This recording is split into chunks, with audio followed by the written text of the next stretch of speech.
Assalamu alaikum wa rahmatullahi wa barakatuh. Paix sur ceux qui suivent la guidée. Paix et bénédiction sur le prophète sallallahu alayhi wa sallam, sur ses compagnons, ses amis, sa famille, ainsi que sur tous ceux qui le suivront de bonne foi jusqu'au jour du jugement. Ce week-end, j'ai vu une vidéo, je vous la mettrai en commentaire. Bon, pas accessible à tout le monde, mais enfin, certains comprendront, sauront lire entre les lignes en tout cas, Inch'Allah. Et ça explique d'une façon un petit peu, sous un axe un peu New Age, ce que j'explique à ma façon en tant que musulman. Donc peut-être certaines personnes pourront mieux comprendre sous cet angle-là certaines choses. Moi, ce qui m'importe, c'est de comprendre le fond. Je ne suis pas là pour qu'on dise Abu Rayyan, lui. Si on comprend l'idée que je veux véhiculer, c'est ça qui m'importe en fait. Donc voilà, pour ceux qui sont peut-être plus réceptifs à ce genre d'explication, même si je ne suis pas d'accord avec tout à 100%, il y a quand même 95% très intéressant. Donc regardez en bas dans les commentaires, je mettrai le lien vers cette vidéo. Bon, je vais un petit peu en parler de toute façon, mais ça dure quand même 45 minutes, donc ça sera plus précis pour ceux qui veulent creuser.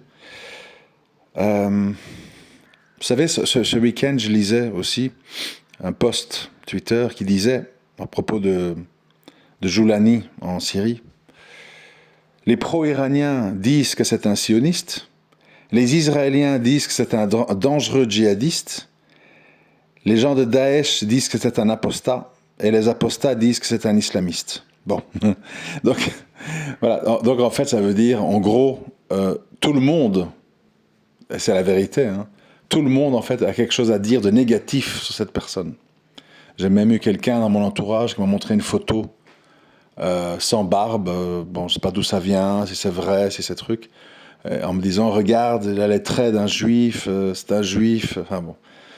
Tout ça en plein ramadan, sans preuve, plus personne n'a peur de calomnier, enfin, bref. On vit une époque incroyable, c'est comme ça, il faut vivre avec. Le ramadan n'arrête rien, tout continue, les calomnies, les insultes, voilà, les gens sont ce qu'ils sont, et justement, ça me mène un petit peu au sujet où je veux aller. Vous savez que j'ai un petit peu, je l'avoue, j'ai un peu tâtonné pour essayer de mettre des mots sur un certain ressenti, un ressenti qui est avalisé par Allah dans le Coran, ça ne repose pas sur rien, sur des impressions personnelles. Vous savez, quand Allah il dit dans la sourate La Vache, je pense que c'est le verset 6 de la sourate La Vache, je ne suis pas sûr, les insouciants, les égarés, les infidèles, les bestiaux, les robots, enfin tout ça en fait, peu importe que tu les préviennes ou non, peu importe que tu les avertisses ou non, ça dépend les traductions, ils ne croiront jamais. C'est une parole forte, hein. Enfin, je ne sais pas si vous mesurez quand on parle de jamais. Ça veut dire, en fait, il faudrait voir le tafsir, mais de ce que je comprends, ça veut dire qu'il y a une catégorie d'individus sur Terre que tu as beau leur montrer toutes les preuves du monde, ils ne croiront jamais. Et le jamais, c'est un mot quand même assez lourd. Parce que ça veut dire, en fait, que nous devons accepter l'idée qu'il y a des gens autour de nous, parfois des gens proches ou moins proches, que tu peux développer quelques explications, débats, épreuves que tu veux, tu te retrouves face à un mur. Et alors, ça nous mène à quoi ce jamais ? Ça nous mène à cette théorie sur laquelle j'ai mis plusieurs mots, parce que c'est très difficile à expliquer. Je parlais d'adamique et d'hominidés, je parlais de les bien guidés, les mal guidés, les HPE, les gens normaux, les ceci, les bestiaux, les macaques, enfin, on ne sait plus quel mot exactement utiliser, parce que bon, Allah il parle de bestiaux, de singes, de porcs, etc. Bon, voilà, donc je peux reprendre cette terminologie, bon, après ça vexe des gens, donc c'est un peu compliqué. Mais la réalité, et vous le verrez dans cette vidéo-là plus bas, qui n'est rien d'islamique, hein, je précise, mais qui parle de ce thème. En fait, nous devons, enfin, ceux qui sont concernés, nous devons accepter cette idée qu'il y a des gens qui ne sont pas avec une fréquence vibratoire et une conscience en éveil. Et un être humain qui n'a pas une conscience en éveil, c'est un animal avec une apparence humaine. Et c'est quelqu'un qui, comme si vous parlez, je vous l'ai déjà dit, c'est comme si vous parlez à une vache ou un chien. Oui, il va obéir à des stimuli, à des ordres, tu vois. Tu sors un bout de viande, il bave, tu tapes avec un bout de bois sur les fesses de la vache, elle avance, bon, des stimuli. Elle voit de l'herbe, elle se met à brouter, et ainsi de suite, quoi. Quand il y a trop de mouches autour de ses yeux, elle secoue la tête. Donc des stimuli, voilà, de base. Mais si tu leur parles d'un raisonnement basé sur la conscience, sur l'empathie, sur l'observation, sur l'analyse, la profondeur, tu vas te retrouver face à des animaux comme ça, qui te regardent ébahis et qui disent « mais de quoi ils me parlent, quoi ?» Alors la question, c'est d'abord l'acceptation de cet état de fait.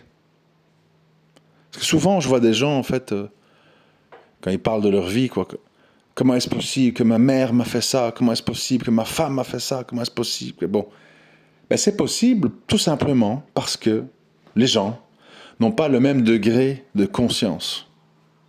Il y a des gens qui peuvent dire et faire des choses abominables et ils dorment très bien la nuit. Ils dorment très bien la nuit. Et t'as des gens, le moindre petit waswas, le moindre petit truc qui jugent que peut-être ils n'ont pas été justes ou qu'ils ont pu blesser un tel parce qu'ils ont dit un mot trop comme si, ils sont tourmentés, ils se culpabilisent, ils sont pas bien, ils commencent à avoir des waswas, parce que voilà, les consciences sont à des degrés divers. Et le problème qu'on a ici, notamment quand on parle de gens qui appartiennent à une religion, communauté religieuse, chrétiens, musulmans, peu importe, c'est que ces différences de conscience, elles ont également lieu dans les communautés religieuses. Ça veut dire, moi j'ai eu des exemples, mon arrière-grand-mère, qui allait à la messe chrétienne, etc., était une très fidèle catholique pratiquante. Bougie, machin, tout le bazar, quoi. L'hostie, le vin du Christ, le sang du Christ, toutes les messes, bon. Mais, dès qu'elle sortait de l'église, c'était quelqu'un d'autoritaire, d'injuste, de blessante, d'humiliante, dominante. Et sa sœur, qui était pas très religieuse, qui était juste de base, on va dire, un crucifix sur la table, enfin, table de nuit, machin, bon, voilà, sans plus. Douce, affable, patiente, aimante, prend des nouvelles, compatie, prend la main, bon, je me rappelle. Et l'une était tout le temps fourrée à l'église à parler avec la Bible, le truc, le prêtre, et l'autre, pas trop. Donc, ce qu'il faut comprendre, c'est que, malheureusement, parce que beaucoup de gens ne sont pas préparés à ça, on peut être extrêmement pratiquant. Ben, bon, on l'a avec l'explication qu'on a sur les Khawarij, par exemple. On nous dit, tu seras ébahi par leur récitation du Coran. Ils connaissent plein de choses par cœur. Ils sont ultra pratiquants. Mais ça ne descend pas au cœur. Ça reste au niveau de la bouche, de la gorge, ça ne descend pas. C'est ça la clé, en fait. Tout ramène à où se trouve le niveau de conscience des gens. Et t'auras beau prier matin, midi et soir, être fourré à la mosquée, tout être là, mon pantalon trop court, trop long, machin, la règle, le truc, l'ablution, tu commences par ci, tu fais ça, si tu as fait l'ordre inverse, c'est pas valide, bon.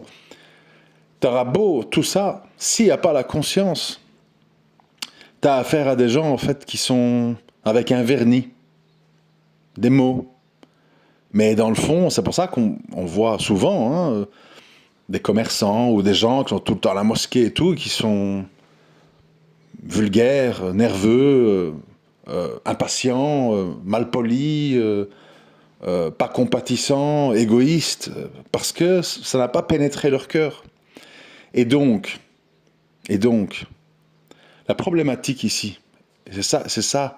Moi, vous savez, bon, je ne fais pas du tout une fixation, parce que les gens croient. Je ne suis pas en Syrie, j'y vis pas, je suis un observateur, j'appartiens à aucun groupe, je souhaite du bien aux musulmans, donc évidemment, quand un groupe prend le pouvoir, pour une fois, avec un label islamique, ben on espère voilà, un mieux, donc ça se résume à ça, hein, faut pas, les gens croient que je sais pas quoi. Mais j'observe. J'ai vu une vidéo ce week-end où je voyais qu'après la prière du matin, Joulani a pris la parole dans une mosquée. Je le voyais lui et je voyais les gens autour, en fait. Où je vois ces hommes, un peu les milices, tout ça. Et je me suis dit, subhanallah, en fait, on voit à l'œil, au timbre de sa voix, à tout, qu'en fait, il n'est pas comme les autres. Il n'est pas comme son entourage. Il est posé, il est calme, il est méthodique, il est diplomatique, il est stratège. Et il est entouré de gens, en fait, surexcités, quoi. Allahu Akbar, truc, machin. Bon, c'est bien, hein, chacun son style, c'est pas ça. Mais ça m'aide, en fait, à comprendre à quel point l'être humain profond, posé, sensé, empathique, consciencieux, qui a de l'empathie pour les autres, qui se mettent à leur place, il est toujours très isolé, en fait. Il est toujours très isolé parce que il y a beaucoup de gens qui adhèrent à une cause, mais ils n'ont pas le comportement que cette cause préconise. Ils n'ont pas le. C'est pas qu'ils veulent pas. C'est ça qu'il faut comprendre. C'est pas qu'ils veulent pas. Ils ne peuvent pas. C'est pas qu'ils ne veulent pas. Ils ne peuvent pas. Et ça, c'est quelque chose que moi j'ai mis beaucoup de temps à comprendre. Si je l'avais compris plus jeune, j'aurais pas perdu tellement de temps dans des débats avec des gens de ma famille, de mon entourage. J'ai passé des heures. Et aujourd'hui, je regrette parce que j'ai compris en fait que je m'adressais à des murs, à des animaux, à des gens qui n'avaient pas la capacité cognitive, qui n'avaient pas l'affect et la conscience suffisamment en éveil que pour comprendre. Et comme ils n'arrivaient pas à comprendre, leur seule réaction, c'était, comme on peut parfois lire en commentaire, il est fou, il est bête, pour qui il se prend, et ceci, et cela, les convertis coupent les cheveux en quatre, l'islam c'est bim bam boum, halal, haram, truc, faut pas chipoter, bon. C'est-à-dire qu'ils ne peuvent pas comprendre. Ils ne peuvent pas comprendre. Au contraire, ils voient ça comme une faiblesse, et ils voient ça comme une espèce de laxisme qui les rend encore plus méchants, encore plus binaires et simplistes. Parce qu'il se dit, qu'est-ce que c'est que ces histoires-là? C'est bon, ça va, pas compliqué. Et là, ils prennent les raccourcis. Vous voyez bien, depuis toutes ces années, des fois, je dis, quand je parle par exemple, des relations homme-femme, j'essaye de donner le point de vue d'un homme, de voir les points qui affectent l'homme dans le système actuel, etc. Des fois, je vais vers les femmes, je dis, oui, mais elles ont aussi leur raison. Et il y a aussi... J'essaye d'être équitable, j'essaye d'être juste.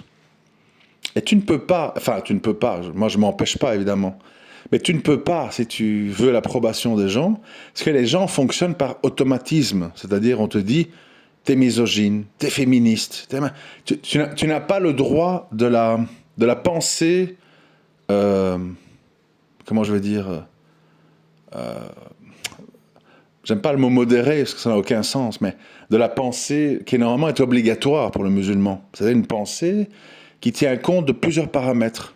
Le contexte, la situation réelle des gens, pas celle des livres, celle que les gens vivent, la réalité du terrain. Tu ne tiens pas compte du passé des gens, de leur parcours, de ce qu'ils ont vécu. Alors évidemment, tu dis des choses comme ça, voilà. Et là, évidemment, ceux qui n'aident pas, j'avoue, il faut le dire aussi, ceux qui n'aident pas, c'est qu'il y a des gens qui, soi-disant, parce que c'est soi-disant, essayent d'amener un peu de nuance dans tout ça. Et en fait, c'est pas de la nuance, c'est de la propagande laxiste. C'est-à-dire que le but n'est pas de rechercher le juste milieu. Je pense à qui? Je pense à toutes les vidéos que Ismaël Mounir publie maintenant sur son nouveau compte, les unes derrière les autres. Est-ce que l'islam va mourir? La musique, c'est comme la prière. Enfin, donc, il devient complètement fou, en fait. Mais bon, le problème, c'est que non seulement il dit des bêtises terribles, mais en plus, il dessert le travail des gens qui essayent de rendre l'islam plus profond. Et malheureusement, comme lui, il revendique ça, eh ben, on te classe là-dedans, en fait. Ouais, c'est comme les autres, là, qui veulent réformer tout l'islam. L'islam, c'est comme ça, tac, tac, tac. Il n'y a pas à discuter. La science, truc, ça vient de là. Ailleurs, c'est de l'égarement, bida, innovation, machin, bon. Donc, vous savez, le rôle du musulman et de la musulmane qui veut être profonde, qui veut être sensé, qui veut dire des choses qui tiennent en compte tous les paramètres, c'est très ingrat parce qu'en fait, tu es prisonnier des laxistes et des extrémistes. Les laxistes font semblant qu'ils veulent modérer, qu'ils veulent un petit peu mettre des nuances, mais en fait, c'est pas ça. Ils sont clairement dans une propagande excessive qui vise à dire aux gens tout est faux, remettez tout en question, les savants ne sont que des hommes, on veut vous dominer, on veut vous manipuler, et en fait tout ce qu'on t'a dit est faux. Finalement, les hadiths, tout est douteux. Bon, c'est excessif, vous voyez, c'est excessif. Mais le problème, c'est que c'est tous ces gens qui occupent la place. Et c'est pour ça que je me dis aussi, quand tu es le leader d'un groupe comme Jolani, ça doit être très très compliqué, parce que j'imagine qu'il est entouré de gens, soit qui disent vas-y, on a besoin de l'Occident, laisse tomber ça, parle pas trop de ça. Donc des gens un peu qui sont pour un certain laxisme, pour essayer d'attirer les faveurs, etc. Et de l'autre côté, il doit y avoir des jusqu'au-boutistes. Ouais, mais non, si on fait rien, truc, on a trahi, truc, ils ont tué des gens. Bon, c'est compliqué. Et toi, c'est pour ça que c'est un cadeau empoisonné, le pouvoir, parce que t'es toujours aux prises entre des gens, en fait, qui veulent te tirer à gauche ou à droite, et tu n'es jamais assez ceci ou jamais assez cela. C'est ça, le piège du pouvoir. Et c'est comme dans les audios que je fais ici, à ma petite mesure. Souvent, je vois dans des réponses, dans les commentaires, c'est soit l'un ou l'autre, en fait. Soit on dit, en général, je suis pas d'accord avec toi, mais là, je suis forcé de dire que tu as raison. Voilà. Ça, c'est quand j'ai dit un truc qui va dans leur sens. Tu vois.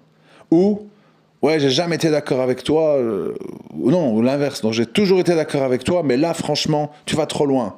Tu as un discours féministe, je te suis pas. Donc, c'est-à-dire, les gens, ils veulent toujours bien être avec toi, à condition que tu touches pas à leur situation personnelle, à leur ego, à leurs habitudes, etc. Et donc, tu sais à l'avance, quand tu vas essayer d'avoir un discours modéré ou un peu critique sur la polygamie, wow, t'as plein de femmes qui sont contentes. Quand tu parles des droits du mari, la place du mari qui passe avant les parents, ceci, cela, qu'à l'époque du prophète, sallam, il y avait une femme qui devait aller voir son père qui était mourant, mais comme elle n'a pas eu l'autorisation de son mari, elle est pas allée. Bon, tu peux venir avec mille et une histoires, on va dire, misogyne, patriarcat, boum, tu te ramasses tous les gens contre toi. C'est très compliqué. C'est très compliqué quand on veut charmer les gens. Moi, comme mon but n'est pas celui-là, je dis ce que je ressens et ce que je vois, et puis les gens, ils vont faire ce qu'ils veulent. Tu vois, quand je savais qu'il y aurait des réactions hostiles, mais quand j'ai dit, pour le moment, en Syrie, pour les musulmans, il n'y a pas mieux de disponible que Jolani et son groupe, parce que je suis pragmatique. Et quand j'ai demandé à tous les gens qui le critiquent, qu'avez-vous d'autre à proposer de mieux, d'organiser, de structurer, personne ne répond. Donc, c'est compliqué de dire des vérités que les gens ne veulent pas entendre. Oui, j'ai dit, je comprends qu'il y a des femmes comme cette Ophélie et tout, parce que quand je vois les hommes, Si j'étais une femme, j'hésiterais beaucoup à me marier. Surtout si j'ai pas comment on appelle, j'ai pas de contraintes économiques. Parce que je fais de l'argent, je fais du business, bon, je suis indépendante. J'hésiterais beaucoup, je vous dis la vérité. Pourquoi? Parce que soit c'est des personnes qui ont des troubles et qui veulent le faire payer à leur femme. Soit c'est des gens qui confondent islam et patriarcat misogyne. Soit c'est des gens qui veulent retrouver leur mère dans leur femme alors que c'est pas la même génération ni la même vie. Soit c'est des gens trop dans le laxisme, trop dans la dureté. C'est très difficile. C'est très difficile. Moi, je le vois par rapport à, en tant qu'homme, ce que j'observe. À l'heure d'aujourd'hui, si j'avais une femme à marier, une fille à marier, je ne saurais pas à qui la présenter. Je vous dis la vérité. Je ne saurais pas. Voilà, donc ça veut dire qu'il y a un problème en fait. Il y a un problème qui va au-delà de ouais, les femmes, le féminisme, elles veulent travailler, gna gna, les dots. Ça va au-delà en fait. Ça va au-delà. Il y a un problème générationnel, il y a un problème d'éducation, il y a un problème de. Les hommes ne trouvent pas leur place, les femmes ne trouvent pas leur place. Et donc on est dénaturé, donc on ne sait plus se supporter, donc on ne sait plus avoir d'enfants. Et donc tout part à volo en fait. Et voilà, donc parce que les causes sont multiples. C'est pas simple. C'est pas simple. Ah, les méchantes femmes féministes, truc. C'est plus compliqué que ça. Les hommes aussi. Ils sont jusqu'à 30, 35 ans, truc. Pokémon, Dragon Ball, Call of Duty toute la nuit, FIFA, truc. Un jour je prie, un jour je truc. Je suis entre la chicha et la mosquée. Bon, c'est compliqué, quoi. C'est compliqué, c'est pas simple. C'est pas simple. Donc, pour revenir au départ, à un moment donné, il faut comprendre en fait que pour des raisons, parce que ça aussi c'est une discussion que j'ai eue ce week-end, je vais quand même la greffer à ce message. Aujourd'hui, ça peut revenir à l'histoire de la conscience, vous voyez, la conscience profonde ou pas. Aujourd'hui, la plupart des gens intelligents dans le milieu scientifique, il y a des vidéos sur YouTube, hein, ils admettent, démonstration à l'appui, qu'en fait, dans la création de l'univers, le hasard n'a absolument pas sa place. Parce que si une virgule, un quatrième ou un cinquième chiffre après la virgule aurait été différent, l'univers n'aurait pas permis la vie. Bref, je ne peux pas vous faire le résumé, mais c'est devenu maintenant la norme pour les scientifiques qui sont dans la physique quantique et tout ça, de dire il n'y a pas un hasard, il y a une puissance mathématique qui a créé tout ça et c'est voulu et c'est programmé et c'est déterminé. Bon, ça c'est une chose. Le problème il vient d'où? C'est la suite. C'est là mon problème.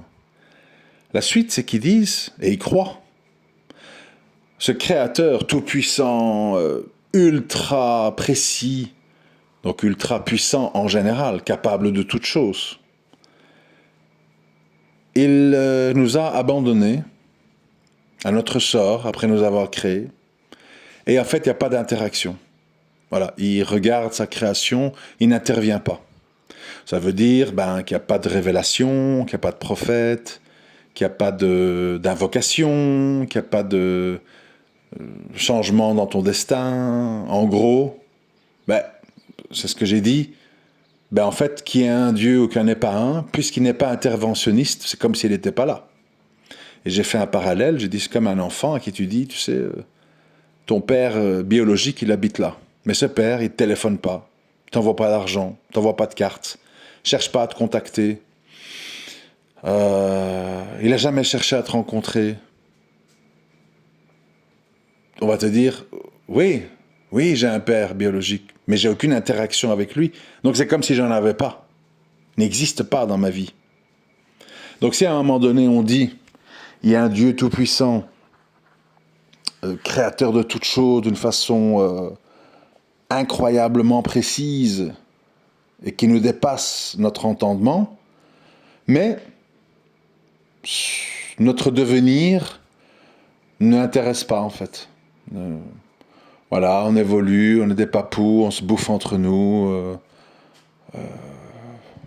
le bien et le mal, on ne sait pas, les enfants livrés à eux-mêmes qui vont aux toilettes par terre, et puis ça va pas se faire à manger, parce que j'ai aussi fait un parallèle avec l'éducation des enfants. Quand tu as des enfants, si tu n'es pas interventionniste, attention, tu vas te brûler, attention, tu vas tomber, attention, fais ci, attention, va vite aux toilettes, attention, mets une veste, il fait froid, etc., etc., etc., etc., bah ton enfant, en fait, il devient inévitablement, il devient un petit sauvage, sale, analphabète, bestial, inévitablement. Pour qui a des enfants, il le voit. L'enfant, si tu n'interviens pas, si tu ne structures pas, bah, il va se manger des nouilles devant des écrans, puis il va aller dormir à 2 heures du matin, et puis il va être tout sale des toilettes, et puis il va passer son temps à répéter ce qu'il voit dans la télé. Il devient en fait un petit sauvageon, quoi. Donc ça veut dire que pour espérer qu'un être humain devienne un être humain profond, instruit, posé, éduqué, il faut intervenir, il faut éduquer, il faut donner des balises, codes de conduite. C'est comme si tu envoies les gens sur la route sans permis de conduire. Tu auras des accidents, tu auras des gens qui vont... tu auras plein de trucs, parce que les gens, ils savent pas c'est quoi un stop, c'est quoi un feu, c'est quoi un truc, c'est quoi un triangle, qu'est-ce qu'on fait dans un virage quand il pleut, enfin voilà, ce sera la débandade en fait. Donc, inévitablement, pour éviter que l'humanité s'autodétruise, s'aliène elle-même, et finisse par devenir, comme on voit, hein, des tribus qui s'entretuent à la machette, qui se bouffent, etc., comme on peut voir en Centrafrique ou au Bas-Congo, etc., il faut de la structuration, il faut de la religion, il faut des codes de conduite, etc. Et donc, s'il y a un créateur de toutes choses et qui attend de nous que nous soyons à son image et que on l'adore et qu'on soit représentant du bien, etc., il faut intervenir. Intervenir comment? En nous transmettant un message. À travers des hommes vertueux, des gens choisis, des messagers, des prophètes, pour qu'ils aient notre confiance, pour qu'ils sachent nous expliquer, pour qu'ils aient la patience d'endurer, pour qu'ils soient fidèles à leur engagement, etc., etc. D'où on disait du prophète, sallam, c'est l'homme de confiance, celui dans qui on a confiance. Et donc, évidemment, c'est un bon point de départ pour transmettre un message. Mais les gens, même scientifiques et tout, ils pensent, il y a un Dieu qui a créé tout ça, c'est voulu, c'est calculé, c'est surpuissant, mais moi je ne crois pas qu'il intervient et qu'il réponde aux prières, aux invocations, qu'il nous transmette un livre à travers des messagers, des prophètes. Ça, non. C'est ça le piège ultime, en fait. Le piège ultime de Satan, c'est de dire, oui, il y a un Dieu, oui, il a tout créé, bien sûr, il est là, bon. Mais je n'ai pas besoin de répondre à ses ordres, à tenir compte de ses conseils, parce qu'il n'est pas interventionniste. Il observe sa création et nous laisse là, en fait. Donc, de nouveau, vous voyez, ça ne s'arrête jamais. C'est le manque de profondeur et de raisonnement, ça passe partout. Dans toutes les couches sociales, dans toutes les communautés, dans tous les niveaux intellectuels. C'est pas gagné d'être intelligent. Pas gagné. Il faut plus que l'intelligence, il faut la conscience. Une conscience profonde en éveil. Et ça, en rapport avec l'audio précédent, les gens qui ont une conscience profonde en éveil, vous allez vous rendre compte que vous êtes disséminés sur Terre et très éparpillés. Et vous êtes entouré de quelque chose qu'on pourrait qualifier de bot ou de d'agents neutres, des gens qui sont là pour décorer. Donc vous savez pertinemment bien à l'avance qu'est-ce qu'ils vont vous dire. Vous savez. Et qu'est-ce qu'ils vont pas vous dire surtout. Alors, ce qu'ils vont vous dire, c'est comment allez-vous, truc, machin. Ah, le petit est toujours malade, oui. Puis vous allez un petit peu parler plus en profondeur. Oui, moi j'ai une collection de trains électriques. J'ai aménagé dans mon garage des trains électriques. Je vais à des concours. Je cherche la locomotive de 1943 qui a été fabriquée par Marklin, machin. Vous allez rentrer dans son monde. Les autres, c'est les cartes Pokémon. Les autres, c'est le truc, les footballs. Et les gens sont complètement dedans. Vous savez à l'avance, en fait. Donc, vous avez affaire à... C'est comme dans les jeux vidéo. Vous savez, dans les jeux vidéo, quand vous jouez en ligne contre d'autres gens, ben, il y a les autres gens humains, et puis il y a plein de gens dans le jeu qui sont des bots, des trucs qui sont dans le jeu, en fait, pour décorer, pour des gardes, des trucs comme ça. Bon. Ben oui, il y a beaucoup de gens autour de vous qui sont des bots, qui sont des espèces d'agents qui répètent ce que la télé dit. Trump, fasciste, Tesla, pas bien, progressisme, vive l'Ukraine, vive les LGBT, bon.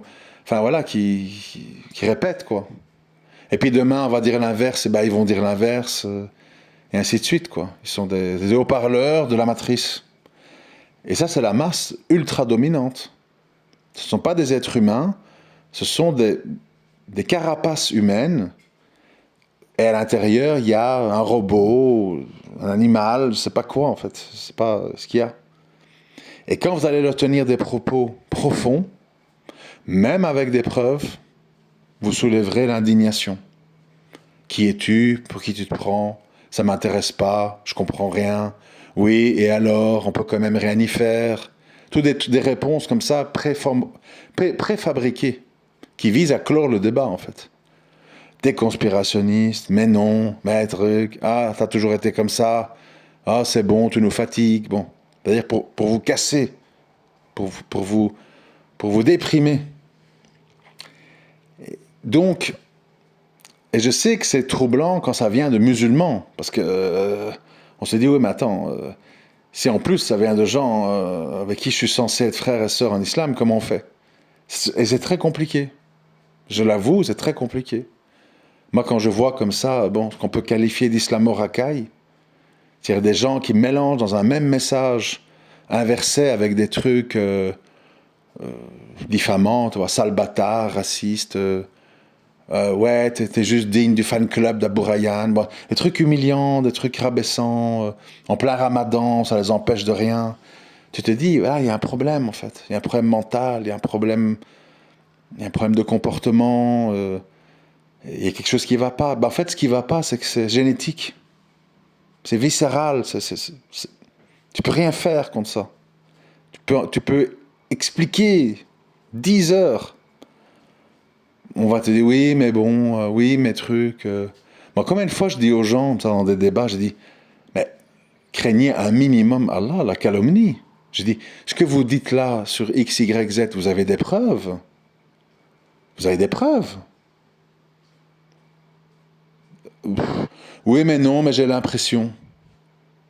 Ben, moi, je sais pas. Moi, je tombe des nues, en fait. Je tombe. Les bras m'en tombent. On est en plein ramadan. Tu dis des choses sur des musulmans et tu n'as pas de preuves. Enfin, je sais pas, on n'a pas compris la même religion. On n'a pas. C'est tellement grave en islam, la calomnie, le faux témoignage, les suppositions. Et je vois qu'il y a plein de gens, ça à la légère. Oui, ce qui paraît, Bourraine fait de l'argent, il fait des thèmes astro pour les gens. J'ai entendu dire. Je dis, mais comment? Enfin, moi, je m'en fous. Vous comprenez? Moi, tout ce qu'on pense de moi, je m'en fous. Tout ce qu'on a pu dire, détournement de mineurs, ils volent l'argent, ils mentent. Tout ça, je m'en fous, moi. Allah, il sait mes péchés, il sait ce que je suis pas. Mais je me dis, c'est qui, moi, m'épate, dans le mauvais sens du terme, c'est comment des gens peuvent prendre le risque de salir leurs livres en disant des choses graves. Joulani est juif ou je sais pas quoi, sans preuve. Ils se disent pas, je veux payer pour ça. C'est grave ce que je fais. Et de nouveau, Toi, tu te dis ça parce que tu as la conscience en éveil, mais lui, il ne se dit pas ça. Parce qu'il n'a pas la conscience, il ne comprend pas la gravité. Il ne comprend pas. Lui, ce qu'il comprend, c'est mon pantalon ne doit pas dépasser ma cheville, sinon c'est le feu. Ça, il comprend, tu vois. Le truc dans la tête, là, le bout de viande du chien qui bave. Ça, il comprend. Mais il ne comprend pas la finesse. Il ne comprend pas. Il ne comprend pas. Comprends pas le hadith du prophète sallam, le meilleur d'entre vous est celui qui est le meilleur avec ses femmes. Si tu dis trop ça, ouais, t'es féministe, elles vont nous monter sur la tête. Tu peux pas en fait. Tu as affaire à des gens qui sont dans un univers qui n'est pas le tien, qui raisonnent autrement que toi. Moi je les vois tous les jours, hein, partout où je vais, je vois des gens en fait qui raisonnent autrement. Et moi chaque fois je suis... malheureusement, je m'habitue pas à ça, en fait. Je vois comme ça, bon, je ne veux pas citer qui, mais je vois comme ça une personne qui a l'air très gentille, très posée, très éduquée, très sur la réserve, hein, pas des gens comme ça, vulgaires, des rues, non, non. Qui dit tout calmement, oui, oui, l'avortement est un droit fondamental des femmes. Si elles veulent avorter 10 fois, 15 fois, 20 fois, c'est leur droit, c'est leur corps. Le père, le fécondeur, n'a aucun droit. Si moi je veux évacuer l'enfant, ben je le fais. Lui n'est qu'un fécondeur que j'utilise, et si j'ai pas envie, je jette. Voilà. Tu n'as aucun droit sur ton fils ou ta fille à venir. Et l'enfant en lui-même, ben moi je considère que c'est pas encore un être vivant, il est dans le ventre, donc c'est moi en fait, c'est ma décision. Mais par contre, comme je vous ai dit dans l'autre vidéo, c'est des gens qui vont pleurer sur les bébés phoques. Enfin voilà, on est dans la 4e dimension, vous voyez. Et ça, il faut en faire son deuil en fait. C'est très important d'en faire son deuil. De dire, même si c'est ma mère, même si c'est mon père, même si c'est mon mari, mon ex-femme, ma femme, il se peut, il est possible que j'ai affaire à quelqu'un qui n'a pas une conscience profonde en éveil, qui est très sûr de lui-même ou d'elle-même, qui pense que c'est moi qui fais des chichis, c'est moi qui suis un peu taré, c'est moi qui philosophe, vous voyez.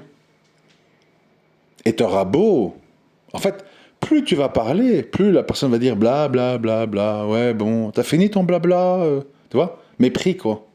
Donc tu perds ton temps. La seule chose que tu risques, c'est de finir déprimé. Incompris, frustré. Donc, il est très important, au final, de tenir des discours que les gens peuvent comprendre. Moi, ici, je parle de certaines choses depuis toutes ces années, en sachant très bien qu'il y a une partie d'entre vous qui comprennent. Et je sais qu'il y a toute une partie qui ne comprennent pas. Et qui ne comprendront jamais. Parce qu'ils n'en sont pas capables. Plus je parle, plus ça les énerve.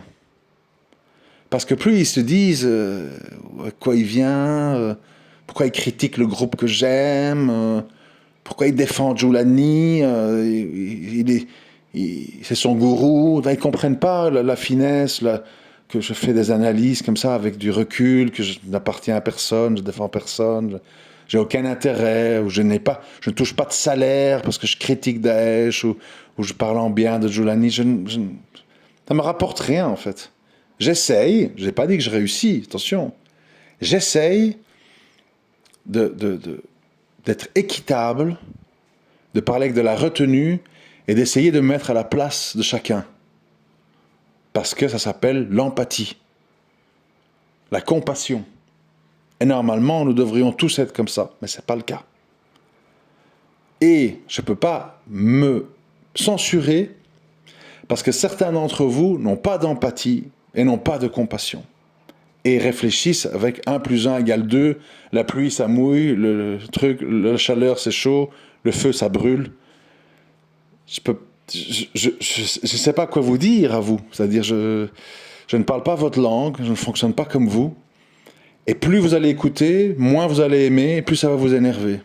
Bon, donc à un moment donné, je pense que c'est mieux d'aller écouter des vidéos avec des robots qui parlent, et des trucs, voilà, de ce genre-là. Ça va vous rassurer, ça va vous structurer, ça vous évitera de penser, vous n'avez qu'à obéir à des ordres, c'est plus facile. Et d'un autre côté, je dis attention à ceux qui aiment les remises en cause, les questionnements, la profondeur, parce qu'il y a des escrocs qui font semblant de faire ça, mais qui en fait veulent simplement vous éloigner de l'islam. En vous disant des trucs, est-ce que les hadiths sont vrais, est-ce que la religion va survivre après 2025, la musique c'est divin, c'est comme la prière, c'est sublime. Bon, ça c'est encore autre chose, et c'est pas du tout ça que je prêche. Moi j'essaye d'avoir une approche académique et orthodoxe, mais en phase avec la réalité dans laquelle nous vivons, et qui tient compte de tout le monde, et qui tient compte de la réalité politico-sociale. Mais les âmes, je répète, les âmes qui ne sont pas en éveil et qui ne sont pas profondes ne peuvent pas, n'ont pas la capacité de comprendre. Et donc pour eux, c'est du temps perdu, parce que plus ils écoutent, plus ça les enrage. Parce que ça ne correspond pas au fonctionnement de leur âme. Donc ils n'ont pas les codes, ils n'ont pas la clé pour décrypter ce qui est dit. Ça leur est étranger. Et la vidéo que je vais mettre là en dessous, beaucoup de gens vont juste retenir quoi? Vous allez voir. Hein. Ouais, c'est du blabla New Age, arrête d'égarer les gens à Bourayan, un truc comme ça. Bam, tu vois. Ils vont pas comprendre le fond, parce qu'ils ne vont pas comprendre le fond. C'est ça le truc. Ils n'y arrivent pas. Tu pourras après faire un débat où tu vas expliquer. Tu dis oui, mais bon, eux, c'est pas des musulmans, mais ils essaient de t'expliquer le fonctionnement des êtres humains, pourquoi, comment, la conscience, etc. Et ouais, mais bon, moi j'ai pas compris ça comme ça, c'est du blabla. Bon, et tu vas perdre ton temps, tu vois, parce que tu auras affaire à des, voilà, des espèces de gorilles humains qui tapent sur le torse, ils font des cris, et puis voilà. Et tu peux rien faire, quoi. Tu peux rien faire. Donc, moi, je vous conseille de regarder cette vidéo, bon, en tenant en compte, je précise, je souligne 3 fois en rouge, en prenant en compte que ce ne sont pas des musulmans. Il faut essayer de comprendre le fond de ce qui est dit, je trouve ça intéressant. Et ça peut, à certains d'entre vous, peut-être être plus clair que ce que je veux dire par rapport aux êtres humains qui nous entourent, ça peut vous parler plus. Donc moi, je pense à tout le monde, et je me dis, c'est pas obligé que les gens comprennent à travers moi, peut-être qu'ils comprennent autrement à travers quelqu'un d'autre. Et pourquoi pas, tant qu'ils comprennent. Voilà. Je vous remercie de m'avoir écouté. Assalamu alaikum wa rahmatullahi wa barakatuh.